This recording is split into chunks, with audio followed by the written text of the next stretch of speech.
Hi, hello, how are you? It's Daryl here, and I am the host of Cage Rage, a Nicolas Cage podcast. On this podcast, come and join me on my journey to true Cage Nirvana. What is that, you ask? Well, it's the most profound, spiritual, emotional, elite state of being achieved only by, you guessed it, watching every movie the greatest actor of any generation has ever been in. Each week I'll be joined by an amazing guest as we talk all about the man I call the Golden Hog of Hollywood and dive unnecessarily deep into a Nick Cage film to learn a little more about this renegade of cinema. If you like your movie podcast a little different and a lot silly, or you just love Nicolas Cage, come and join me over on Cage Rage, wherever you get your podcasts. And remember, keep on caging. It's all you have to do.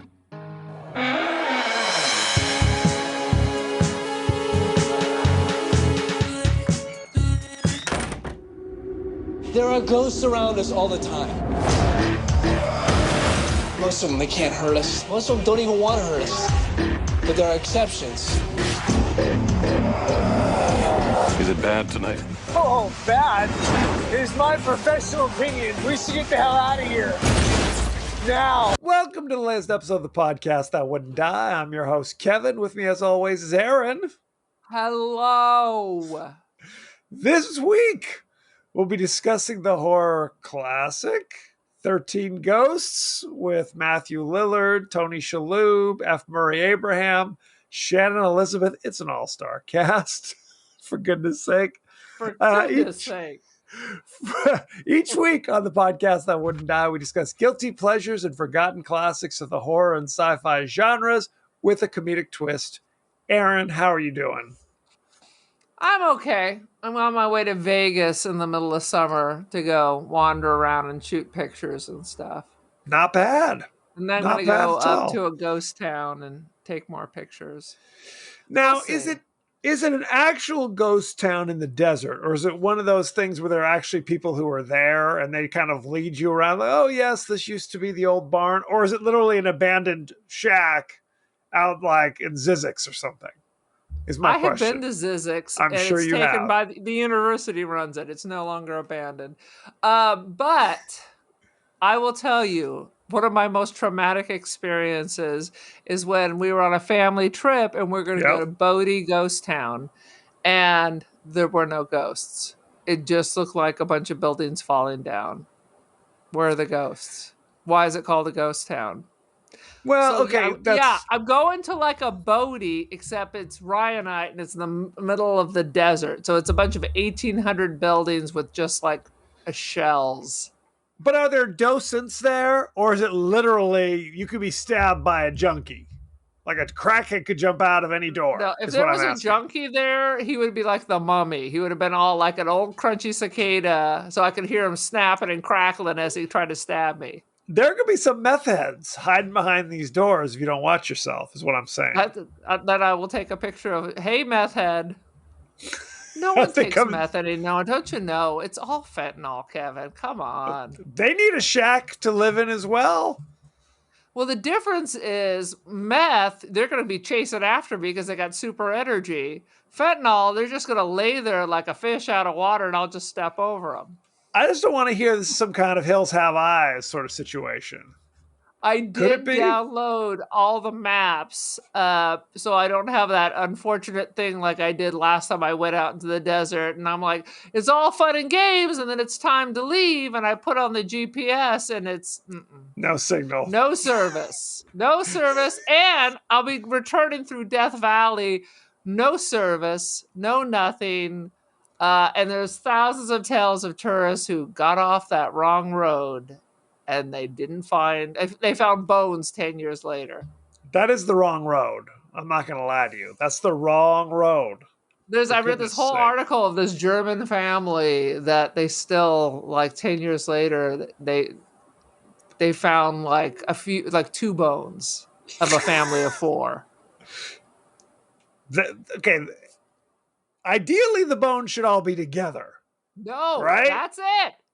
They found the car. So then what does that mean? They were out of water. There was some empty wine bottles in the back of the car, but they didn't find a trace of them for a while. That's a Hills Have Eyes situation. It is full of Hills Have Eyes.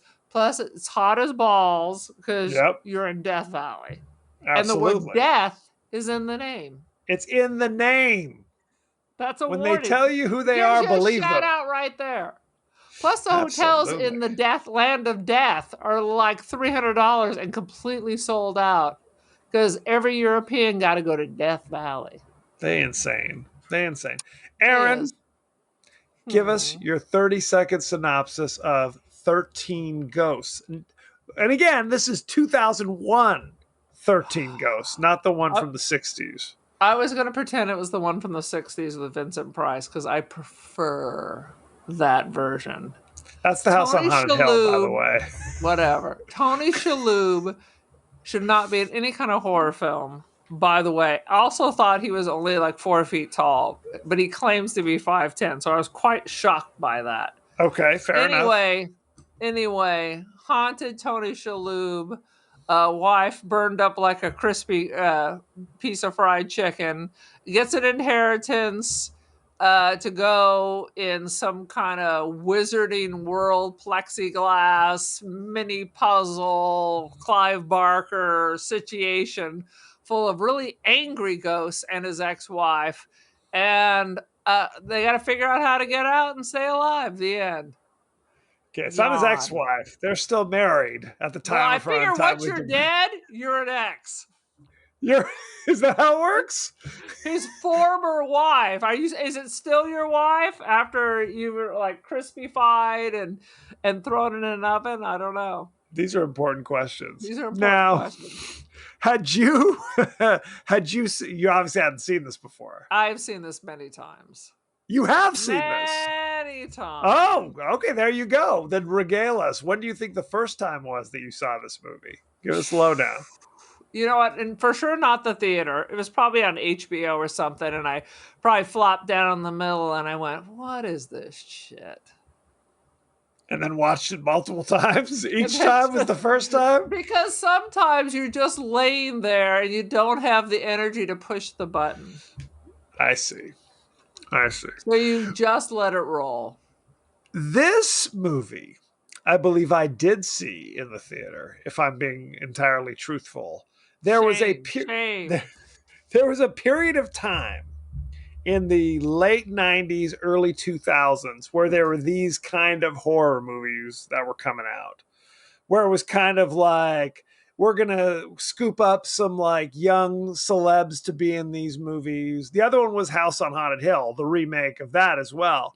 Where they have the same kind of like almost an MTV kind of aesthetic going on there, where there's a lot of like strobes and there's some like, there's like a disco.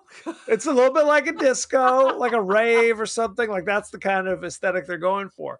The other movie was, like I said, the House of Haunted Hill, the remake, which were both William Castle movies from the 60s. Yeah. And I was like, what a bizarre coincidence. Not a coincidence. Not a coincidence. Joel Silver and Robert Zemeckis formed a company called Dark Castle Entertainment, where their initial plan was to remake William Castle movies. Okay. And after these first two were horrible failures, they shifted away from that plan and did not make any more. It was just these first two. So there you go. Good times. I mean, I just thought it was dumb. Why is everybody so angry? How is it that every ghost is angry except his ex-wife ghost? Everybody got to be a dick. Everybody got to be a dick because the description doesn't say baseball boy. Are they just angry at F. Murray Abraham? I'm like, F. Murray Abraham got like I don't know if he was nominated or won the Academy Award. Yes, he did. He won. Let's put that out there. He's one of the hardest working men in showing, but fucking Deus. And now he's doing 13 Ghosts. And Tony Shalhoub, I think he was still riding high on his monk, which I never saw. This was Wings.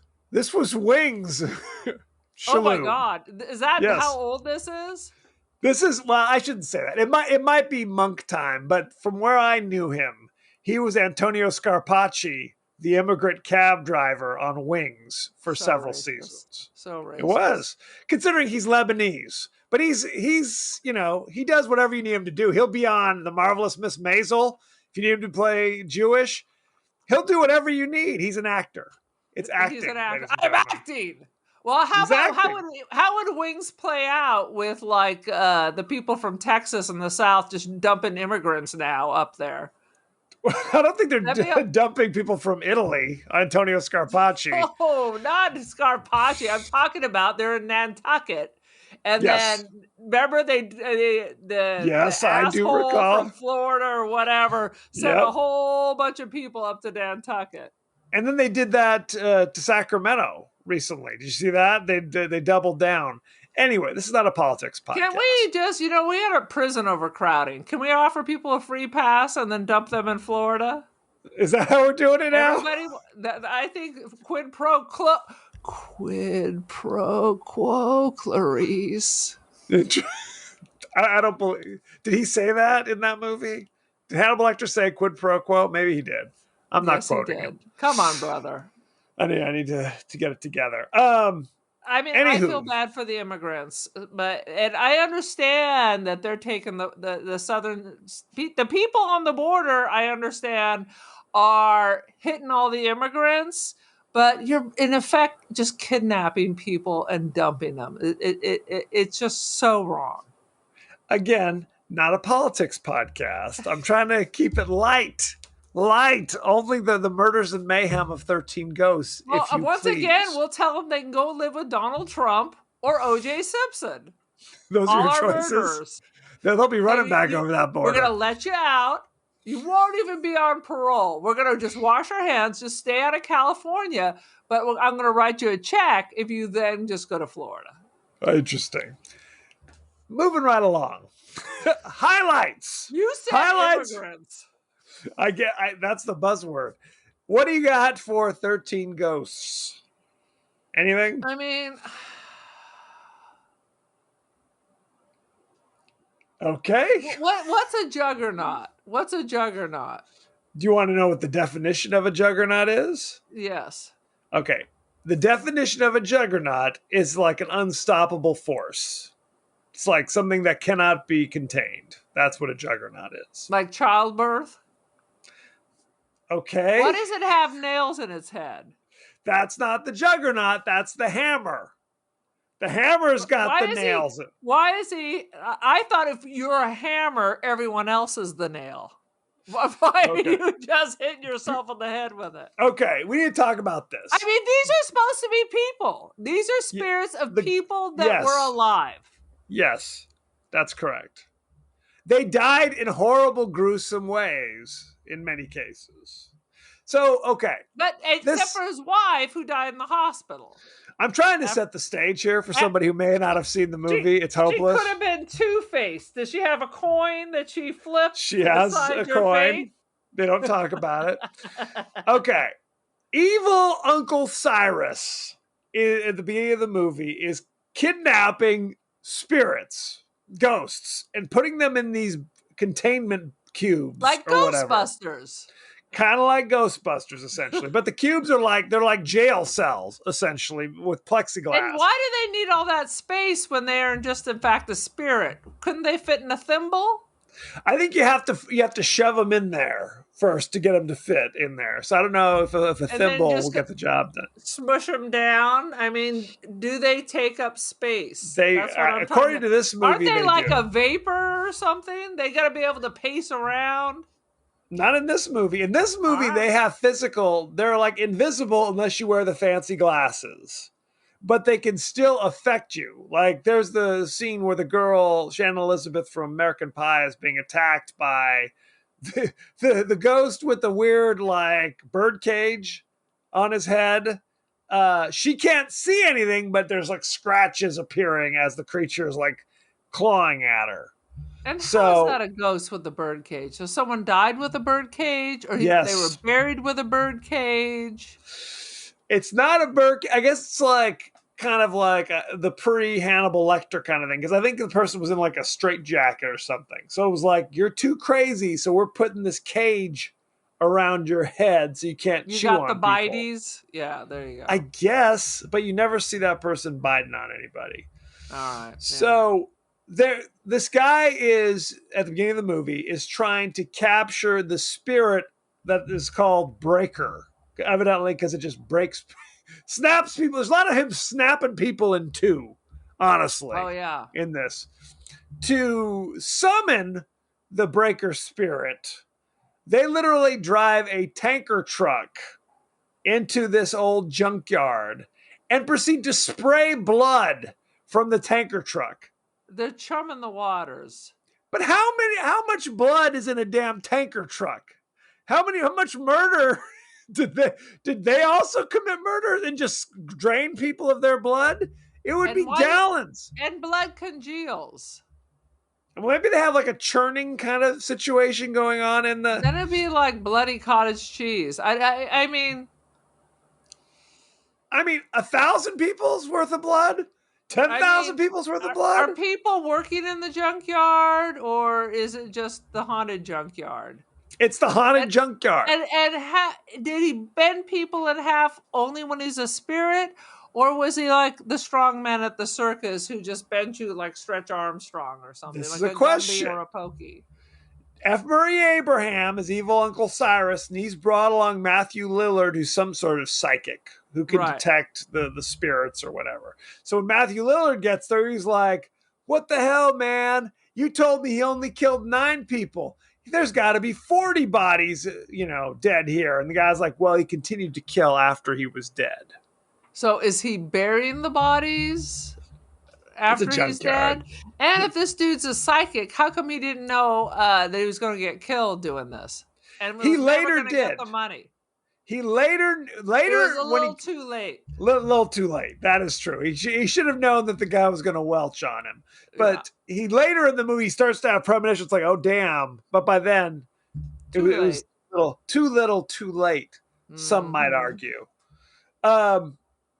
This plot kind of stretches credulity. One Oh might my argue. god. Oh my god. Correct? Oh my god. If old Uncle Cyrus had just used all the money that he used to make this crazy Clive Barker puzzle box home, he could have been president of the United States and had all the power to begin with. That's correct. Well, they said that Uncle Cyrus squandered the family fortune. I guess building the puzzle box. the crazy. So, okay. His nephew, Arthur Criticos, I'm sure I'm messing up these names. Are they Arthur Greek? Criticos is played by, maybe? F. Murray Abraham, also Lebanese, by the Also, way. it's an all Lebanese cast. It's the top 3 members of the call sheet are all Arab Americans, by the way, including Shannon Elizabeth is the other one, shockingly enough. So there you go. Right. It's All diversity. right. Is she also Lebanese? I'm not sure if she's Lebanese. She might be. Who's to say? All right. But so anyway, he gets the call. No Kardashians. They're Armenian though. They're Armenian. That's different. Arthur gets the call that he's gotten this gift, like bequeathed on his uncle's death. But we have to talk about how the movie starts, where we're introduced to Arthur and his family. Shannon Elizabeth's his 25-year-old daughter, and then he's got some 8-year-old son. So there's a little bit of a difference between these two kids. A lady who I couldn't figure out, is that his oldest daughter's lover? No. Okay. How is she the housekeeper who does nothing? Okay, we got to go back. So there's a montage where we're kind of introducing Arthur and his wife and their kids, where the kids are in the backyard. "Oh, you're the best brother ever." And the husband and wife go, "Oh, I love you. I love you so." It's very saccharine as the camera pans around and you see their idyllic home turn into essentially a crack den. And there's the reveal of that she burned in the fire, his wife. Right. His wife died in a fire. And now it cuts to like, there's the wall. Bills past due, final notice. So evidently his wife was the primary breadwinner in the family, evidently. So when he lost that income. But they could afford a housekeeper who doesn't keep house. A live-in housekeeper / nanny, Mary Poppins, when he's like, I'm a math teacher, and yes, we've had to move into this crack den, and yes, I cannot What pay our math teacher bills. is living in this crack den? With a live-in nanny / housekeeper of some sort. It's ding dong. It's It's ding dong from the minute it starts. You're like, it okay, is uh-huh. it makes little sense at that point. So they go, the lawyer shows up and says, hey, here's you've been bequeathed this fancy house. It's only 2 hours away. What, 2 hours away from where I work? That's going to As be a a bit teacher? of a commute. Yeah, a bit of a commute, one might argue. And I have to say, when they see the house, it's pretty cool how they designed this place to look. What would you say? I mean, the production design, it's not bad. It's very cool. It's all like translucent and open with spells into the glass. There's no privacy. Let me just say that. Right. That's true. They I talked mean, about that. as a kid, I started dressing in the bathroom because I had too many posters up in my room, and I felt like all the teeny boppers were staring at me while I was That's true. changing. Sean But Cassidy was staring at you. John Cassidy was looking at me lustfully, along with Leif Garrett. And Yep. then, but in this, oh no, you're just changing in front of the front window, is basically, or taking a crud in front of the front window. That's what I was saying. You're voiding your bowels in a room with translucent, some would argue I'm transparent downstairs and plexiglass I'm all looking at around. you taking a shit. Why You're is there seeing, a reason why it had to be transparent?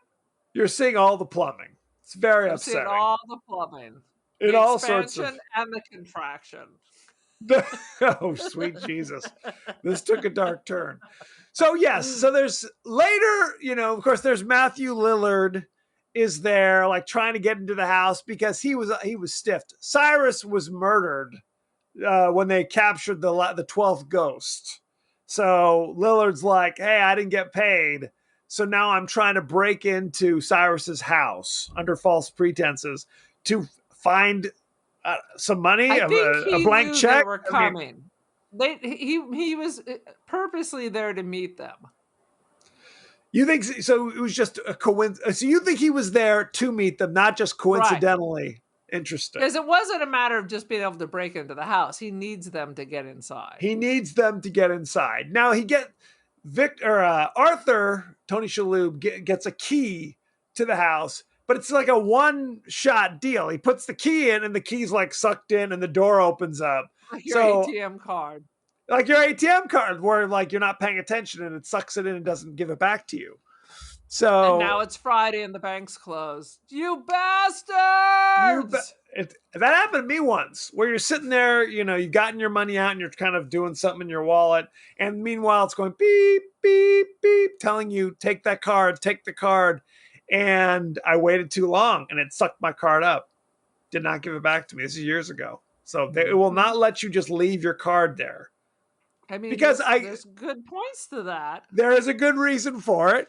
Absolutely. They don't want to leave that for the oxy addict, since those are the only people walking the streets these days. I mean, I walked away with my ATM in the machine, and it got sucked inside. And you had to cancel the card. You got to wait, and it's a nightmare. It's a nightmare. So, be that as it may. So, Tony Shalhoub's like, whatever, cool. We're going to have this house. Shannon Elizabeth is like, this is my room, jumping in the bed. And I guess the spirits we discover are locked down in the basement in these, like we said, like these cells. Later in the movie, what's her name? Kalina shows up. We met Kalina at the beginning of the movie because she was the one who says some very kind of cryptic things at the beginning of the movie. This is slavery. You can't treat ghosts this way. I mean, she's like the people for the ethical treatment of ghosts. Is that what it is? We don't know what this means at the time. But she reappears She's the later. chick who I always think is Sarah Paulson. She's not Sarah Paulson. You know her because she was in Schindler's List and she was in Army of Darkness, were the two things I saw You know which, I love the Army of Darkness. well, I mean, compare that as you're on your IMDb. I went from Army of Darkness to Schindler's List to 13 Ghosts. It's a fast slide. But I gotta say, well, Schindler's List you're gonna watch once, and then you're never gonna watch it again. I don't even know why I released it on DVD back in the day. What are you gonna like pop it on a Saturday, just watch it over and over again? No, you're never gonna see that again. Yes, Army that of is true. Darkness. Multiple views. You can just put that on a loop. But I think we No need to go question. back to Shannon Please. Elizabeth or whatever the her name is flopping around the bed. So are Yes. we to understand that the ghost died there? The No. naked lady ghost? Then No. why is it all set up with the I'm sorry and blood is everywhere and she's in the bathtub watching all of this? It's hard to know because early on, none of the other ghosts have that situation where they well, have and their room. the ghost isn't even messing because she can't see the ghost. Right. So she's in the bathroom washing her face for 5 minutes. She's in the bathroom turning on the tub just to rub her hand. I don't know what the hell she was doing. Meanwhile, it cuts to what the audience can see is like there's blood splattered all over the walls, there's blood all over the floor, words written in the blood. There's perfume. I have to assume that this ghost is F. Murray Abraham's lover. Nobody else has a room. Why would there be a bathroom with women's perfume? They're all set up like this. Just to be scary. That's all it's about. It doesn't it's a scary make sense. place. All I can say is that this was a ghost. It was a personal ghost, and I think this would have been more interesting. Perhaps you're okay. I mean, so you this don't see a baseball field in the back where little Jimmy maybe goes. they should. Who's to say? Should have. But none of the ghosts have their own bedroom. This ghost has a bedroom. She does not have a bedroom. She's down in the garage, in the basement, and then kind of walks she was upstairs. sitting in the bathtub. Well, what I'm saying, yes, this is a room with a bathroom with people's personal property. There is no woman living in this house, at least not anymore.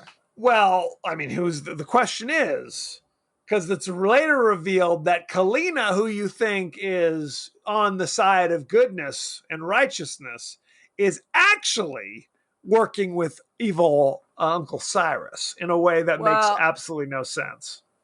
They're knocking boots, but again, she wouldn't have her own room. This was like maybe who's to say? Room.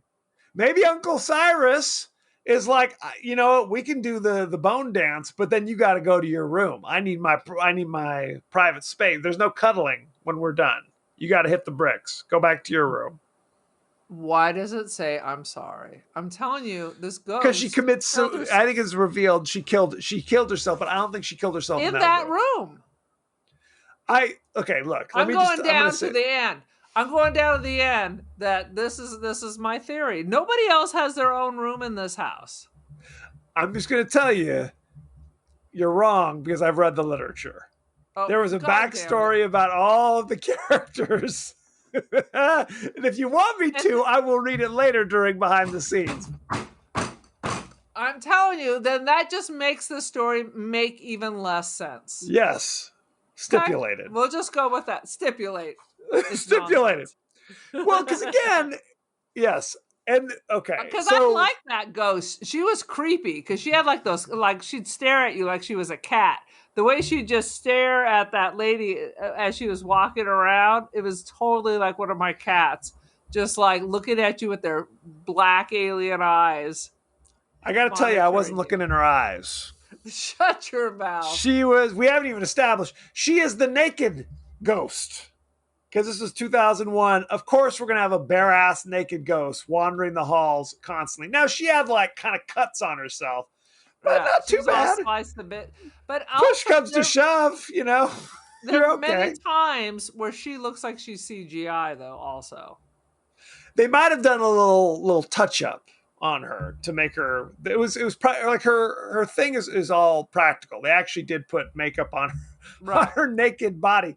Because I was literally like, did they hire kind of a skinny actress and kind of put her in kind of a buxom scar suit? Or is this literally just a naked chick that they, then put like makeup scars on her or something. Because there was like through one nipple.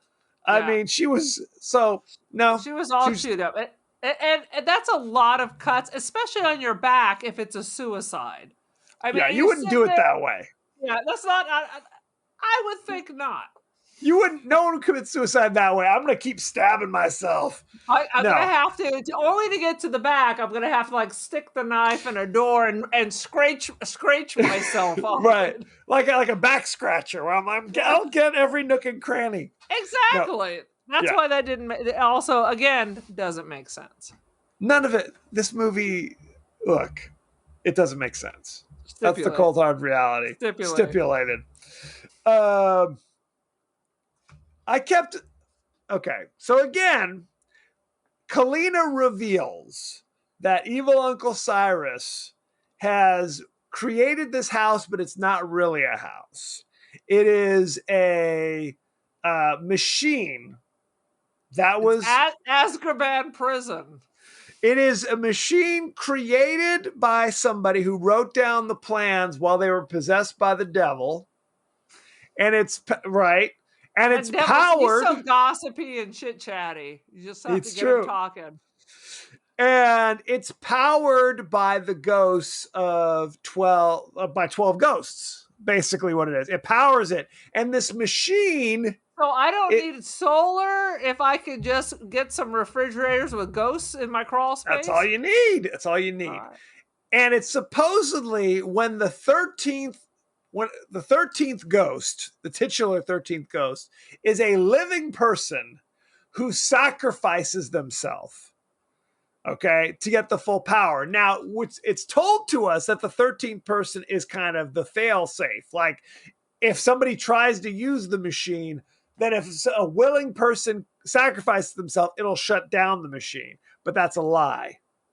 It's revealed later the 13th one is the final lock, a key in the lock to cause it to be like, it's called the Eye of Hell will be Sauron, created. I think is what The it's Eye of called. Sauron. And you'll be able to see into the future or something. It was kind of.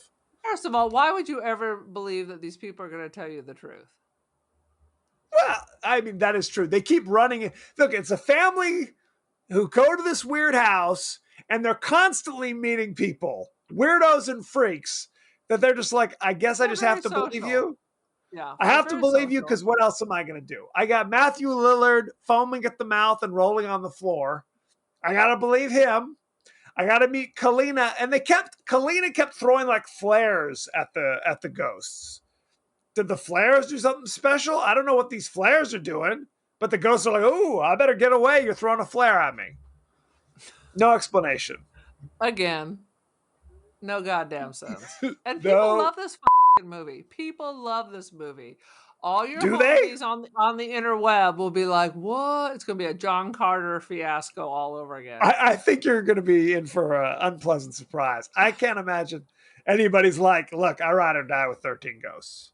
13 If you ask me Ghosts, dude.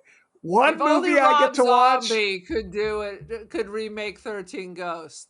yes, absolutely. I think we can all agree on that. For goodness sake, there were okay. The ghosts seemingly represent what is it? The signs of the Black Zodiac, which is not a thing, by the way. It's made up, and it was I did in fact do some googling between that. Play it on me. An ectobar glass. Ectobar. They just toss that out because he's trying to get out of the place by smashing the glass, and he's like, "Whoa, bro, come on, this is ectobar glass." And it's just like, okay, is that supposed to mean some shit to me? Drops the mic, walks off. It is unbreakable and it's soundproof. It's unbreakable unless you break it. Unless you break. Well, when they blow up the place at the end, it was breaking. The glass was breaking. Ectobar glass, which I don't think that's what holds the ghosts in anyway. What holds them in is the spells written on. Right. There's containment spells written on all the glass. Why don't they put a calm down spell on it too? So they're not just walking around hitting things. How about be chill spell? Is there not that? There's not a be chill spell. Be zen. There is not. I'm sad to say. There's only 2 spells that we see in this movie. There's the containment spells that the ghosts can't get through, and then there's the summoning spells, which make the ghosts come to you and lay there and suck the juice out of them. I don't know who wrote this. Again, why are they all so angry? Because the bratty little kid who's running wild. You go into a mansion. He's on a frickin' scooter, tearing up, beautiful, and no one says, "What the are you doing, kid?" Giving him a slap and throwing that shit outside. Are you raised by savages? Do you go into someone's mansion and start kicking around with a kick scooter? Come on. The floor is ectobar glass. So I guess it can't be nicked by your crazy scooters banging into it constantly. It's a little sassafras who triggered the whole thing going between that and the attorney. Yes. Well, okay. So that the attorney who brings them there suddenly just goes rogue and is like, I'm going down to the basement because I figure there'll just be a bag of cash laying around. Yeah. Right. I just happened to know. And then it became Indiana Jones when you steal the icon. It triggers the giant bowling ball. It was literally like if the attorney, now conceivably Matthew Lillard would have gone down there to snatch the bag as well. I guess, right? They go down there and lifts up the thing, and it's like Goonies. It's a Rube Goldberg type of situation where it's like the pedals pop up when he lifts up the bag. He, of course, doesn't notice. And all the clockwork stuff that's going on in the building, which I thought was actually kind of cool. Whenever they'd cut to like a clockwork thing moving, I was kind of into it. I thought it looked really interesting. Went to that, not to the writing, not to the script. But again, all the house looked cool, and of course they take it, and now like metal plates are starting to close over the outside because I thought we already established that the glass was unbreakable. But okay. So some metal plates to slide down over it as well. Just in case. Why not? Just in case, you know.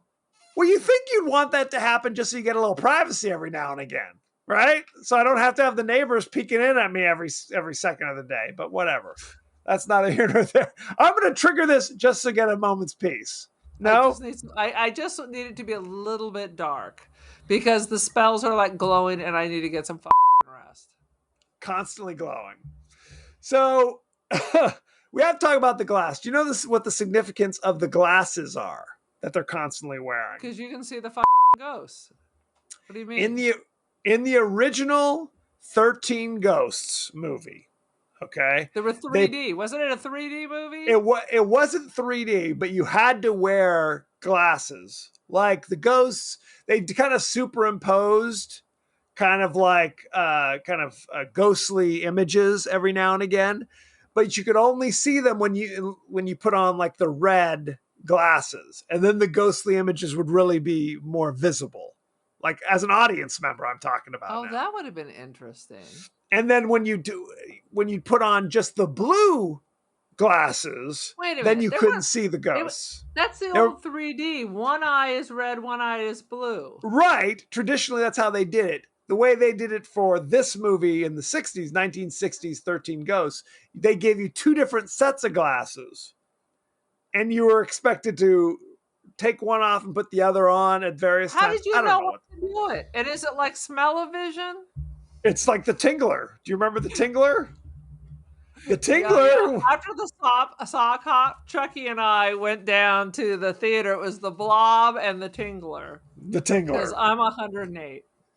I can't imagine that was the next movie they were going to remake, The Tingler. That sounds like a Sweet porno. Jesus. It does sound like a porno. It is. Sadly, it is not.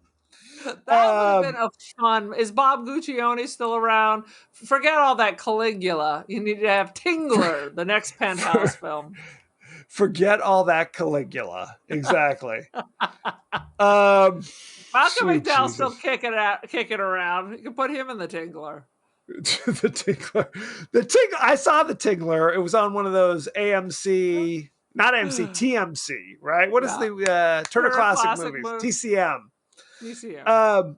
And I watched it, and it's about a like centipede like thing that's as long as your arm that will go on attach itself to your spine when you're unawares. I don't know how you'd be unawares with a 3 foot exactly a 3 foot centipede on your back, but who's to say?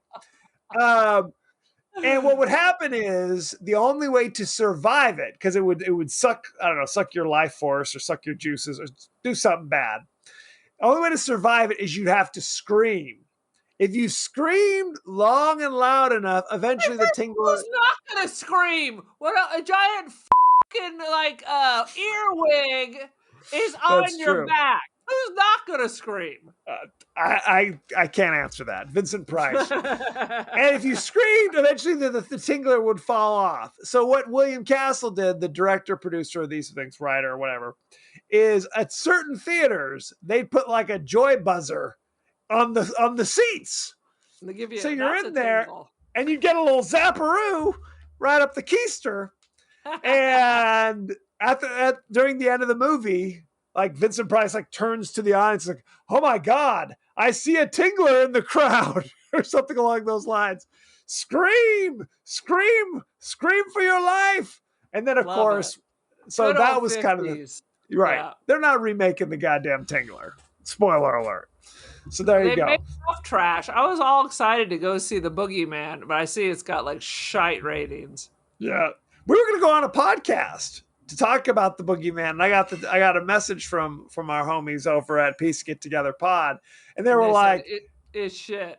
They're like, because he told us, and he's a good guy. He just basically said he likes to do these movies that kind of have kind of a, it's in the zeitgeist. Like people are talking about it. Ooh, hey, ain't nobody talking about it. That's what he said. He's like, no one gives a damn about The Boogeyman.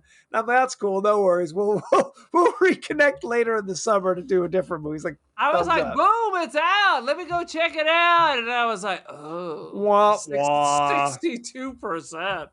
I mean, it's right up there with one more nail in the coffin to all things made that came out of, what is it? Night Shift. Night Shift. They're going to remake the Graveyard Shift. They all are guaranteed to be a stinkler. It's guaranteed to be a stinkler. So very upsetting. I have a note here, friend. Yes, please. I said, Boxhead Lady makes your boob pop out. What does that mean?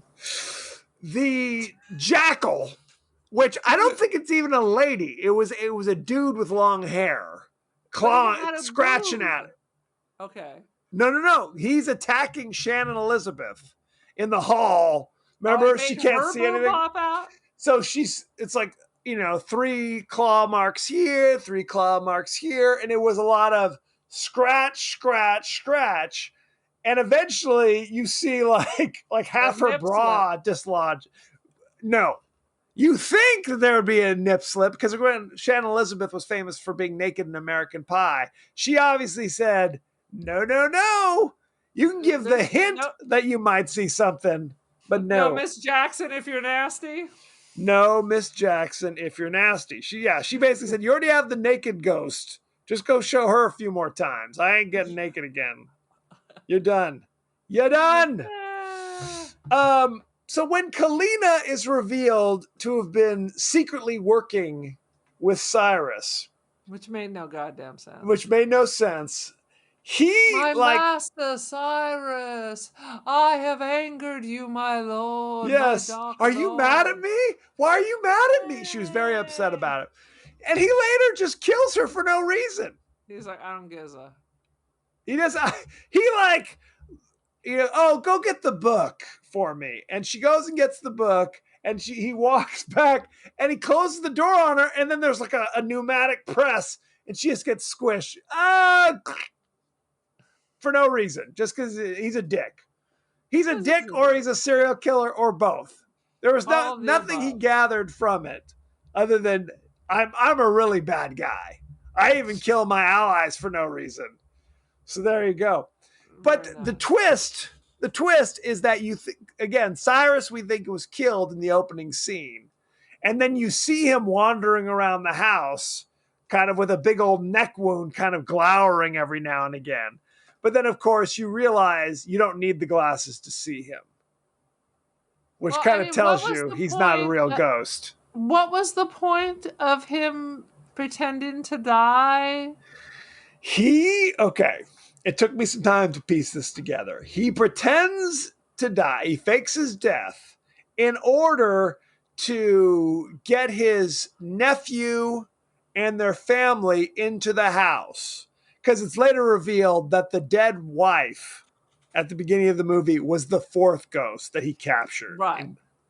So he was, obviously Arthur was very But upset you're that his not wife. really volunteering if you're coerced. Well, Do you understand what I'm saying? I understand what you're saying. In order to save my children, I jump in the thing. That's not just, I'm just going to do this. This is, I don't have a choice. I guess that's true. Yeah. You see what I'm You're saying? right. Yes. Again, shenanigans. Well, because it's like it has to be a sacrifice of love, is the idea. I love my children so much that I will throw myself into the meat grinder. But you're right. If he's not like happy to do it, as Gandhi said once, you will do it with joy in your heart or you will do it not at all. And it's true. I can't even live by that. I still got to get paid. That was when, if you haven't seen Gandhi lately, towards the end of the movie, when he was living like impoverished and, all that stuff, his wife was kind of like, whoa, you want me to dig the ditches as well? I'm not doing that. And he angrily said, he was an attorney. She was like, they were living the good life. She thought she was living the good life. And he's like, no. Now I'm living in rags in a shanty. And this is what we're doing now. And she's like, whoa. So she had her moment. And Gandhi could have handled it differently, So there you have it. Still going to live in poverty, but I am still going to screw around just a little bit. Just a little. Well, and I'll give you some time to come to grips with my new decision. I'm not going to be like, get out there and start shoveling. What are you talking about? Get you with a switch. What are you going to do? That's right. Anyway, so we cover all sorts of topics. I decided I'm not going to get married to a holy man. That's too much. It's hard work. What if it's like the love guru, like Mike Myers? Would you marry him? He's a holy person. Good. Right? First of all, Mike Myers. No. Is no. It Michael Myers? No, I'm not talking about the actor Mike Myers. I'm talking about the horribly offensive and racist caricature that he played in the movie Love Guru. That's what I'm talking about. No, not so much. No, not so much. Not so much. Any other thoughts and feelings before we move on with our lives? No, it's like, you're going to give a BJ to Jesus? I mean, that's not hot. Oh, whoa. This took a dark turn. That's just all I'm saying. Okay, fair enough. Any last thoughts and feelings before we go behind the scenes? Sweet Jesus. It's not hot to be married to a religious high mucky. Well, that's not why you do it. You don't do it because it's hot. This is hot stuff. Okay, I'm going behind the scenes. You think your partner is hot, right? I guess so. Moving on. I mean, I guess you could lower your expectation. At least he doesn't fart while he eats. I don't know. Who's to say? Behind the scenes, we talked about this briefly. In the movie, the characters need special glasses to see the ghosts. In the original 13 Ghosts, viewers needed special glasses to see the ghosts. This is one of the few details from the original that was kept. So there you go. Yes. One of the ghosts was called the torso, and it was the effect for the ghost that was called the torso was achieved using a double amputee wearing a special black hood that could be used to digitally remove his head. That sounds so there you go. That's not hot either. Many viewers complained that the movie had a lot of strobe lighting and flashy editing, making it physically painful to sit through. Oh, that's not what made it physically painful to sit through. Uh-oh, hey. Of all the creature makeup created for the film, the Angry Princess, which was the naked chick, required the longest time to apply at 5 hours. Well, because every 15 minutes, the key grips had to come over and moisturize her. They volunteered. This was, interestingly enough, this is the only movie she ever did. The actress who played She's the like, angry that's it. princess. I'm I'm good. Deuces. I'm good. She's an accountant nowadays. Yeah, So there she's you like, go. I'm done. You're getting your taxes done, and she's staring at you with her dead shark eyes. It's true. The actor who plays the Hammer, another one of the ghosts, was not originally hired as the actor, but as a stand-in for reference and test shots. But then the original actor never showed up, so that he was just given the role. Is that a thing that people just don't show up? And if you're hanging around the parking lot, now you're in the movie? Now you're in the movie. Boom. The writing etched on one of the walls in the glass house translates to read the Lord's Prayer. So there you go. That's nice. It all looked like Lord of the Rings jib jab to me. Absolutely. Let's see. Shauna Lawyer, who I said lawyer. Oh, I guess that's just how you pronounce it. Loyer. She was the one who played the angry princess, who's now an accountant. People thought that she was played by a porn actress using a pseudonym, but that's incorrect. Although there was the 13 Erotic Ghosts released in 2002, in case you're curious about that. It's a good times. See, I can work in the porn industry, and I just come up with the name and the basic story, and then someone gives me money, and then away we go. I'm an ideas person. The budget and opening weekend gross and box office gross overall of this film are virtually identical, within $1 million, to that of House on Haunted Hill in 1999, which was released almost exactly 2 years earlier. Both movies were adapted from stories written by Rob White and originally directed by William Castle. There you go. Coincidence? I prefer the original one. Duncan MacLeod's dragon katana from Highlander appears as one of the swords in Cyrus's collection. Very nice. I would have stolen that. If I was on set, I would have stolen that. This was Steve Beck's directorial debut. After it, Beck would direct only one more film, the similarly themed Ghost Ship in 2002. Oh, Lord, I didn't see it. Well, no, you know what? I might have seen Ghost Ship. The chick from ER was in it. Margulies, right? I don't know. Maybe. I think so. I think I may have seen the actress who played the nanny / housekeeper, Rod Digga, this was her last acting role. She did not desire to pursue a full-time acting career and stuck with her passion for music. At least 2 people out of the business. That is correct. They're like, I'm never doing this shit again. Shannon Elizabeth is 1 year younger than Rod Digga, who played her nanny. The Tony Shalhoub. Absolutely. Oh, sweet Jesus. That's why I thought it was like it was a joke, like it was the nanny, when it's really just the older sister's girlfriend. Literally, they could have come up with a better plan for who that character was. The whole that she's a nanny housekeeper makes absolutely no sense. It literally seemed like they needed to put a black woman in this movie, so they just threw her in, and with no real explanation, nor did she really do anything in it. No. Look, I appreciate them trying to come up with kind of a more diverse cast, because it really was becoming 13 Ghosts so effort. white. Yeah. Put a little bit more effort. Because she was clearly the most entertaining person, but then you didn't do anything with her. Right. Frankly, Shannon Elizabeth was a bit Less fat Tony zero Shalhoub. in this. She didn't do anything in this. Tony Shalhoub sucked. Everybody sucked. No, poor Tony Ghost Shalhoub. Lady. I disagree. He's not dead. He's fine. Let's talk about the cast, shall we? I believe Tony Shalhoub. You know him from Monk. So he became Monk after this, from 2002 to 2009, 125 episodes. He was the voice of Splinter in the Teenage Mutant Ninja Turtles. Oh, good Lord. 2014. He was Freddie Reidenschneider in The Man Who Wasn't There in 2001. I did see that. He was I didn't Frank care for Haddad that. in The Siege in 1998. No. It's not talking about the things we really know him from.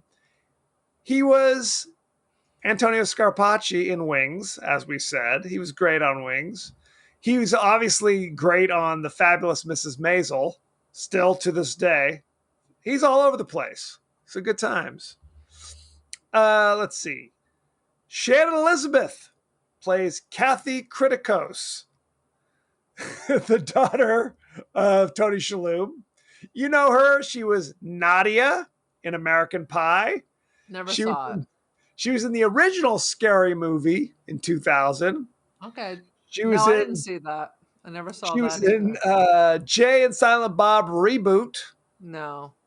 in 2019. So I she's a frankly, stranger to me. She's a stranger to me. she is not a stranger to you. She was in Love Actually. She was one of I the did see sexy that. American chicks. Oh, Remember the okay. guy goes Yeah. to Wisconsin goes to Wisconsin because he in thinks winter. the women will find his accent cute, and he's correct. And he is correct. I always, when I was overseas, I'm like, no matter how crazy looking you were, you show up in America with that British accent, some woman will take you home. Someone will take you home, and he was right. Kalina Oretzia was played by, and I always mess up her name, Mbeth Davids, who is an American South African actress. And you know her from she was Sheila in Army of Darkness. She was Little Miss That's the Portia. girlfriend, right?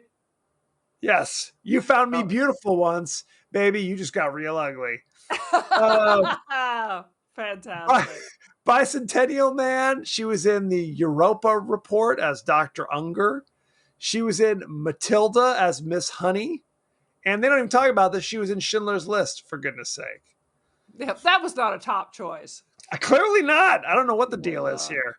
Who was she in Schindler's List? She was like the Jewish. Oh my God! Is this the one with Ray Fine? Yes, Ray Fine. Ray Fine. Yes. That was very conflicting because Ray Fine was very attractive then, but he was such a monster. So you were like, awful. You shouldn't be that conflicted, Aaron. In all honesty, for goodness sake. Matthew Lillard played Dennis Rafkin, the psychic. You know him from Scooby-Doo. He's Shaggy in the movies as the live action actor, but he's also the voice. I used to have the Shaggy action figure. He's also the voice of Shaggy in all the cartoons these days. Okay, good for him. And he's very tall. I looked him up. He's like 6'3". He's super tall. He was Steve-O in SLC Punk. Yeah, no, exactly. He's like your compatriot.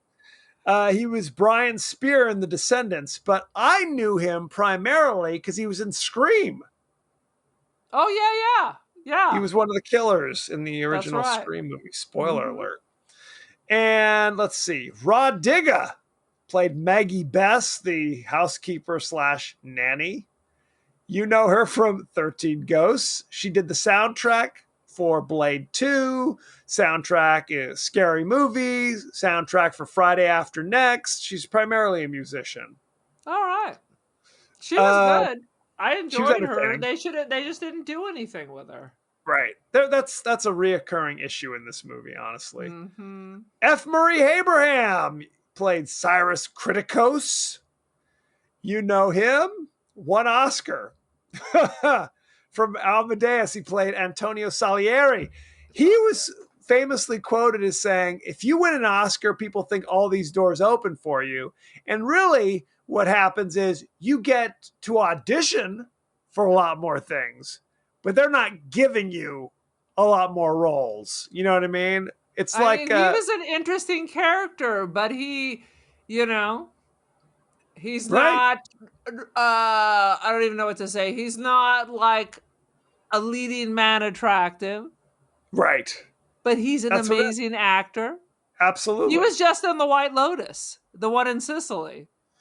He was, and for years he was on Homeland, that show with Mandy Patinkin. Oh my God, yes. I loved Homeland. Absolutely. No one plays crazy like Claire Danes, man. She's a wizard. She's a wizard. Are that crazy? You know him from Grand Budapest Hotel. He played Mr. Yeah. Mustafa. He was Miss Mighty Aphrodite. He was like the leader of like the Greek chorus, if I remember correctly. Obviously, he was Antonio Salieri in Amadeus. He was Bud Grossman in Inside Llewyn Davis and other I mean, things. these are all amazing choices. So why he chose to do this? Because he's normally, I'm only going to do good shit, or I'll just sit home and be in my VR room. So it is surprising after listening to the list of good stuff that he did that he ended up here. I mean, it is what it is, right? It I is what it mean, is, and that's all what it is. that's all what it is. Shall we talk about the ratings? Yeah, lay it on me. 13 Ghosts. Currently 18% on the Rotten Tomato meter. Do you know what the audiences gave it? 16, 24, 5. Keep guessing. 49%. The audience gave it. It's just not. I mean, if it's Go Halloween ahead. and it happens to be on and there's nothing else Halloween-y on during the Halloween season, not scary season or not spooky season, the Halloween season. It's the Uh, Halloween season. I have watched it while I'm doing other things, but otherwise, it kind of sucks. It's not overly gross. It's not No, it's inoffensive. I not. mean, if the Frighteners are not on, if the Frighteners are on, I'll watch that. That is true. If Roger nothing, Ebert. I'll watch pretty much anything else, but it's not. I mean, this is a hard one because it It's not makes no time for your sense. rating, by the way. I'm still telling you what the top I'm critics just gave. giving you my top thoughts. Go I ahead. guess. Continue. Roger Ebert of the Chicago Sun-Times says, the experience of watching the film is literally painful. It hurts the eyes and ears. 1 out of 4. That's upsetting. Let's see if we can find anybody else that's kind of interesting. Not really.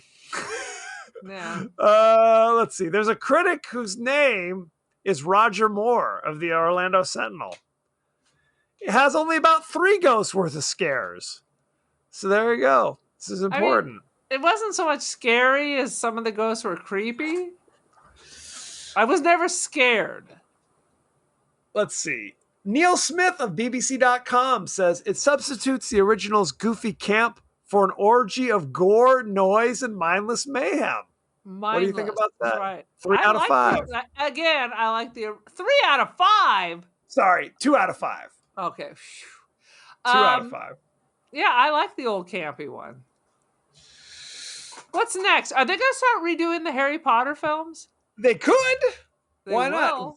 They What will. is your rating of 13 Ghosts, Sarah? Oh, I'm going to put about 13 of them right up the creator's ass.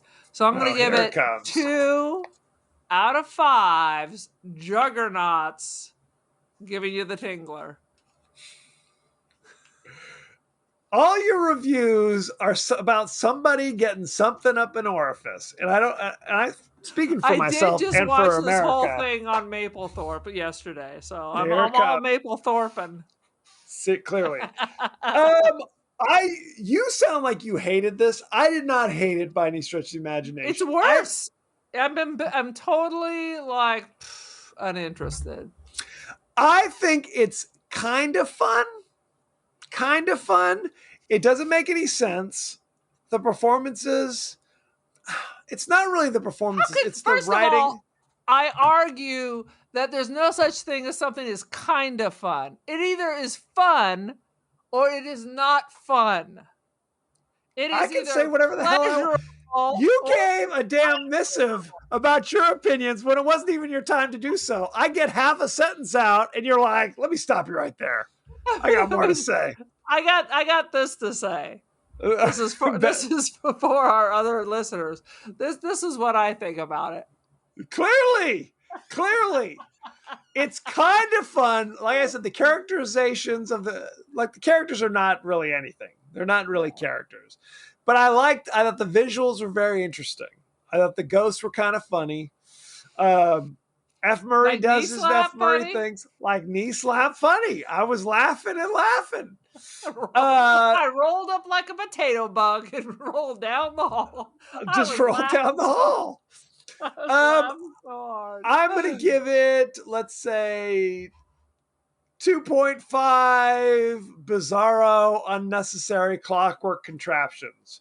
Because that's really what this movie's about. It's like, moment you get to the place, because again, we didn't even talk about this. When they're at the junkyard at the beginning of the movie, all of like the helpers, like Cyrus has got a bunch of helpers, and they're all wearing kind of clear, transparent, like fireman coats for some reason. And they're seemingly only there so that the juggernaut breaker can just go and just kill them, just snap them one after another for no other reason. Because if we don't see any of these other characters again, other than like No, Matthew they're Lillard, all the bait. They're all the bait. they're all the bait. So why do they have to, why did you have to go on Amazon special order special outfits for them? It made no sense. Anyway, it's all style, not a lot of substance. I think it's kind of fun, like you said. If it's a Halloween, you're chilling at home, flipping channels, you could do worse. You could do worse. It's not good. It's not like, let me tell my friends about this. Now, Kevin, but it's kind of fun. Basket Case is on channel 13, but 13 Ghosts is on channel 9. What shall we do? I would probably watch 13 Ghosts. Boom. Over Basket Case? Basket Case is a hard watch. Basket Case is a hard watch because it is the effect. It doesn't even have the visuals to make you go like, well, at least it has that. Because it's a lot of crazy like sock puppets of like weird. So that's all I have to say about that. Aaron, we have some viewer and listener comments, by the way. I was going to do this earlier, but I totally forgot. We're going to do this at the top of the show more often than not. Talking about The Last Starfighter that we released a couple weeks ago. Oh my God, that was so terrible. James Becker says, saw it in the theater. Also still have the comic book adaptation after all these years. I think because he has the comic book adaptation, that's why he has fond memories. Because he clearly hasn't seen it recently. Dwayne Wick says, this was a great video rental back in the day. And don't touch that big shiny red button. He's right about that. The Death Blossom.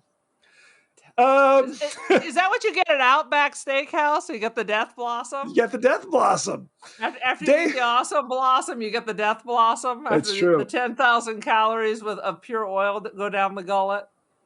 They're mighty tasty, though. I'm not going to lie. David Rosen, our friend from the Piecing It Together podcast, he talks about how he promised to do a Piecing It Together episode on this if our patron ever gets to $100 a month. So, which is based on an inside joke, which I'm sure no one remembers from the first month of the podcast. So clearly, he will never be doing The Last Starfighter on his podcast. Unless we get a GoFundMe for his Patreon, just so we are forced to watch it all over again. A Kickstarter. Absolutely. So, thank you very much. Go to our page on Twitter. Go to our page on Facebook. We're on Instagram. We're on TikTok. Check out all that good stuff. You can email us, the podcast that wouldn't die at Gmail. We are also on YouTube. It's something. You can watch us on YouTube, or you can listen to our podcast, or you can do both. Who's to say? I'm not going to limit you. Simultaneously. Put it on every room of the house. We're on Apple Podcasts, Spotify, anywhere the finer podcasts are available. So don't forget to like, share, rate, and review. Won't you? Aaron, please. You're on social media. What are you doing? I am on social media. I am on the Insta. I am the Cult of Aaron. Join the cult. I am also Don't Feed the Pigeon. And then commercially, I'm on Artsy and First Debs. Debs? First Debs. That's an OnlyFans account. First Dibs, Aaron Doherty. Go buy some of my Polaroid work. Boom. Boom, boom, boom.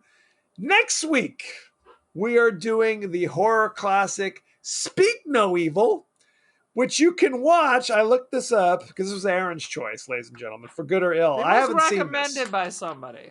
Somebody recommended it. You can watch it for free if you have Plex. Do you have Plex? No. If you do not have Plex, you can rent it for only 99 cents on Amazon Prime. Oh my God, So I've that's never seen anything on Amazon Prime for 99 cents. not a bad deal. Otherwise, you got to pay $3.99 on Apple TV or $5.99 on Vudu, for Yikes. goodness sake. So there you have it. So send in your favorite scenes, favorite quotes, comments, and questions about Speak No Evil, and maybe we'll talk about it on the show. So thank you very much, and be well. Be well, children. Stay away from that fentanyl.